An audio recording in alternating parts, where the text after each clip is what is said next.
নমস্কাৰ প্ৰিয় বন্ধু-বান্ধৱীসকল, আপোনালোক সকলোকে মই পুনৰবাৰ তৃষা এডুকেশ্যনৰ অন্য এটা ভিডিঅ'লৈ স্বাগতম জনাইছোঁ। বন্ধু-বান্ধৱীসকল, আপোনালোকে গমে পাইছে যোৱাকালি হৈ যোৱা চাব ইন্সপেক্টৰৰ উপ-পৰিদৰ্শক পদৰ যিখন প্ৰশ্নকাকত আমাৰ ছ'চিয়েল মিডিয়াৰ মাধ্যমত ভাইৰেল হৈ পৰিছিল।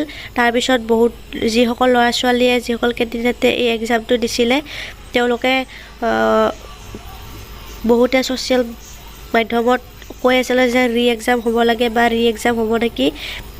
তাৰ ওপৰত আমাৰ যিহেতু সেৱাই এইবাৰ আৰক্ষী উপ-পৰিদৰ্শক পদৰ পৰীক্ষাসমূহ নিয়ন্ত্ৰণ কৰিছিল বা পাতিছিল, তেওঁলোকে ইতিমধ্যে এখন বিজ্ঞপ্তি প্ৰকাশ কৰিছে আৰু আপোনালোকে নিশ্চয় সেইখন দেখিছে। তেওঁ সেৱাৰ মুখ্য সচিবৰ পৰা এই জাননীখন প্ৰকাশ পাইছে আৰু আপোনালোকে এই জাননীখন পঢ়িলে গম পাব যে ইয়াত সেৱাৰ ফালৰ পৰা তেওঁলোকে কৈ দিছে যে যিসকল প্ৰাৰ্থীয়ে পৰীক্ষাটো দিছিলে তেওঁলোকক কোনো ধৰণৰ চিন্তা কৰিবলৈ মানা কৰিছে আৰু এই জাননীখনত প্ৰকাশ কৰিছে যে কোনো দুষ্ট চক্ৰই এইখন ভাইৰেল কৰা বুলি ইতিমধ্যে তেওঁলোকে কৈছে। আৰু আপোনালোকে যিসকল পৰীক্ষাৰ্থীয়ে ভাবি আছে যে পুনৰ আৰক্ষী উপ-পৰিদৰ্শক পদৰ পৰীক্ষাটো অনুষ্ঠিত হ'ব নেকি, তেওঁলোকে ইয়াত ধুনীয়াকৈ উল্লেখ কৰি দিছে যে পৰীক্ষাৰ্থীসকলক বিভ্ৰান্ত কৰাৰ স্বাৰ্থত ন্যস্ত স্বাৰ্থ মহলে উদ্দেশ্যপ্ৰণোদিতভাৱে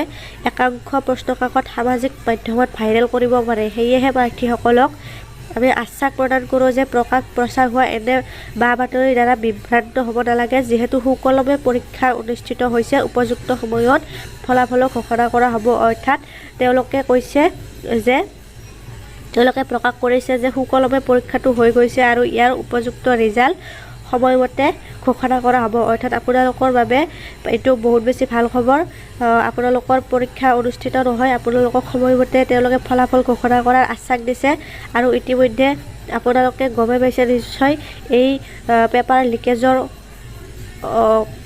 এই কাণ্ডটোত যিটো জড়িত হৈ আছে নগাঁও আৰক্ষীয়ে ইতিমধ্যে নগাঁৱৰ পৰা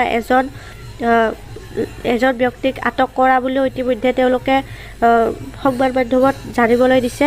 আপোনালোকে নিশ্চয় বাতৰি চালে গম পাব এই লিকেজৰ লগত জড়িত থকা ইতিমধ্যে এজন ব্যক্তিক তেওঁলোকে এৰেষ্ট কৰিছে। আপোনালোকৰ চিন্তা কৰিবলৈ কোনো ধৰণৰ কথা নাই, আপোনালোকৰ পুনৰ পৰীক্ষা অনুষ্ঠিত নহয়। গতিকে এই ভিডিঅ'টোত এইখিনিয়ে জনাবলৈ আছিলে। আপোনালোকে যদি চেনেলটোলৈ নতুনকৈ আহিছে তেতিয়াহ'লে এনেধৰণৰ বাতৰিসমূহ পাই থাকিবলৈ চেনেলটো ছাবস্ক্ৰাইব কৰি দিবলৈ নাপাহৰিব। ধন্যবাদ।